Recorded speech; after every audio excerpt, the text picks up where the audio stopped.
The Labour Party has grown in popularity since it announced Peter Obi as its presidential candidate for the 2023 elections. The party has since seen a surge in membership, especially among young Nigerians. At this press briefing to commemorate this year's Democracy Day, the Labour Party is assuring Nigerians that it will not go against the principle of social-religious inclusion. LP National Chairman Julius Abure says the party and its presidential candidate will work in line with the principles of federal character as enshrined in the 1999 Constitution to get its vice presidential candidate. But he insists that the final decision lies in the hands of Peter Obi. The only reasonable thing to do now is to have an equitable ticket where you can have a Muslim, a Christian, and Muslim ticket. And we have just had a Muslim-Christian ticket, having a Muslim in the apex.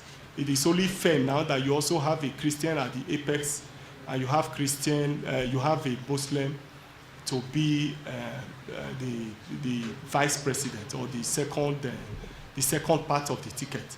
This is equitable, it is justifiable, it is reasonable, and I think that in this circumstance, that is the reasonable and the fair thing to do in order to be able to carry all Nigerians along.